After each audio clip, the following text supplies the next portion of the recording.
some ale, and it's time to drink some beer.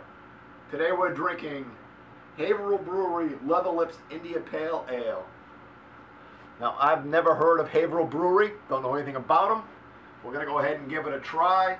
Haverhill is in Haverhill, Massachusetts, which is like the opposite end of Massachusetts from where I am. I bought this in West Springfield, Massachusetts, and Haverhill is kind of like in the northeast corner, up around Salem, then above Boston, almost into actually it's right up against the New Hampshire line. It says, hold on to your hats, or even better, your lips. This beer is for you hopheads only, ripe with floral and citrus notes. Our India Pale Ale is so packed with Centennial and Chinook hops, it should be green. Hop to the challenge. And it's www.leatherlipsipa.com. And on here it says 5% ABV and 50 IBUs, or International Bittering Units.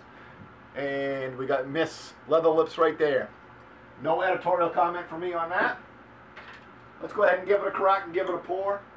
As always, if you like our reviews, please subscribe, leave comments. We're always looking for friends. You can check out our website, www.kevindrinksbeer.com. Go ahead and give this a pour. Looks like a typical IPA so far.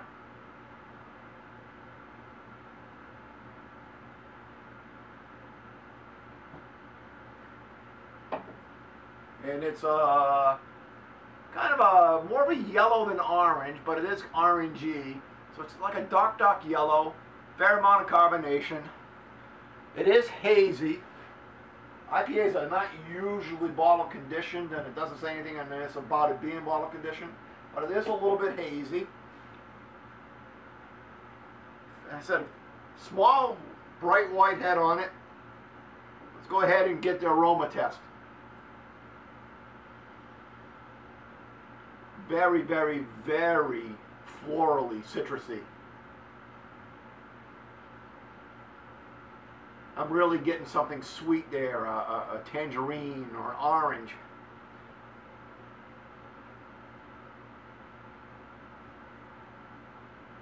But more, I take it back. It's more, I don't know, I'm thinking flowers, florally, not citrusy. And I can't put my finger on what it is.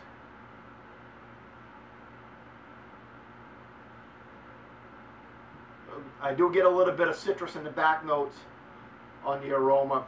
Then I'm getting a little like grapefruit, orange in the back. But the front, I want to say lilac in it. It's not really lilac, but that's something sweet like that, or sweet aroma like that.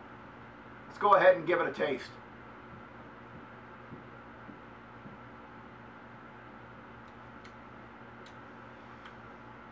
Not bad.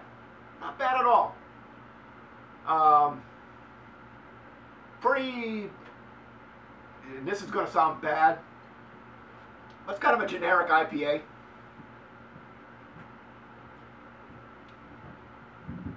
Do get a little bit of malt in the front, kind of a roasted malt, and not roasted's not the right word, but it kind of like a flat grain flavor in the front.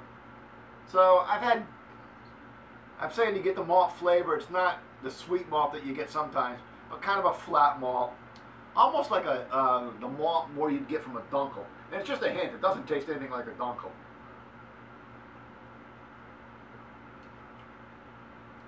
You get a hint of the citrus in the middle. No grass, no pine, no resin. Some nice citrus.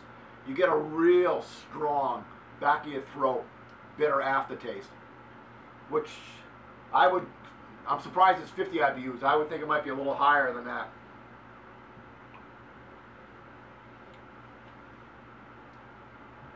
Quite tasty. I'm not sure where I'd put it in the realm of IPAs.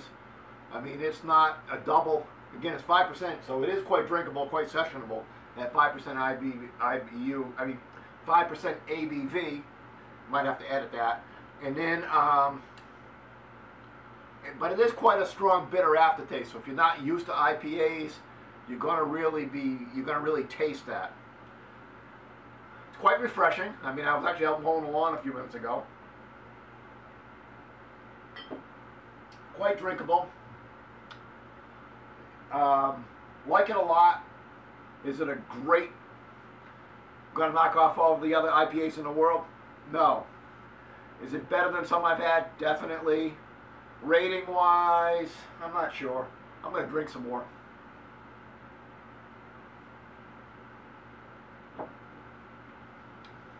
I do. I said, you get a nice malt, a grain flavor, bread flavor. You get a nice citrus. You actually get a nice, sharp, hop, bitter aftertaste. And then you get that IPA back of your throat. Long aftertaste. Very, very drinkable. I would say, if you haven't really done a lot of IPAs, I would stay away for this one for my first one. I always send people to Brooklyn East India IPA to try for their first IPA. It's a very traditional English IPA and not nowhere near as bitter. And then from there we can start working into more bitter stuff. I would also, you know, from there I would actually go to some pale ales, like a Stone Pale Ale or Sierra Nevada Pale Ale. And then I would start going into some of these IPAs.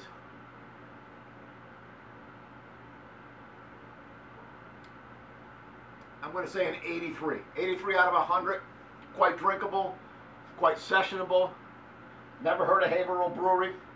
It's a solid job by them. Good kudos to them.